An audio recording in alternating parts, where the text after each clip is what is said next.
ഒരു കടുത്ത വേനൽക്കാലം. കുളങ്ങളും അരുവികളും വറ്റി വരണ്ടു. ഒരു തരി വെള്ളം പോലുമില്ല.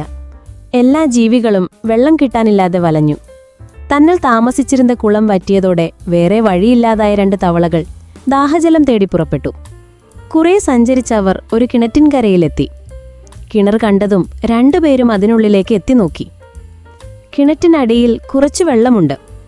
2 പേർക്കും വളരെ സന്തോഷമായി. നല്ല താഴ്ചയുള്ള കിണറാണ്. ഈ കിണറ്റിൽ ആവശ്യത്തിന് വെള്ളമുണ്ട്. ചേട്ടൻ എന്താണ് ആലോചിക്കുന്നത്? നമുക്ക് ഈ കിണറ്റിലേക്ക് ചാടി വേണ്ടത്ര വെള്ളം കുടിക്കാം, കൂട്ടത്തിൽ മുതിർന്ന തവള പറഞ്ഞു. കാര്യം ശരി തന്നെ. ഈ കിണറ്റിൽ ഇപ്പോൾ ആവശ്യത്തിന് വെള്ളമുണ്ട്. പക്ഷേ നീയൊന്ന് ആലോചിച്ചു നോക്കിക്കേ. വേനൽ ഇതുപോലെ തുടർന്നാൽ ഇതിലെ വെള്ളവും വറ്റിപ്പോവും. അപ്പോൾ പിന്നെ നാം എന്താണ് ചെയ്യുക? കിണറ്റിൽ ചാടാൻ എളുപ്പമാണ്. പക്ഷേ ഇതിലെ വെള്ളം വറ്റിയാൽ നമുക്ക് പുറത്തു കടക്കാൻ പോലും പറ്റില്ല. നാം ഇതിനുള്ളിൽ കുടുങ്ങിപ്പോകില്ലേ? ഇളയവൻ തവള പറഞ്ഞു. അപ്പോഴാണ് മൂത്തയാൾ അക്കാര്യം ചിന്തിച്ചത്. അവന് വേഗം അപകടം മനസ്സിലായി. അവർ വീണ്ടും വെള്ളം തേടി യാത്രയായി.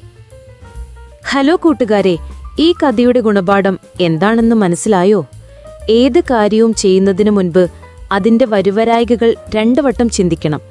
എടുത്തുചാടി എന്ത് ചെയ്താലും അത് അപകടത്തിൽ കലാശിക്കും.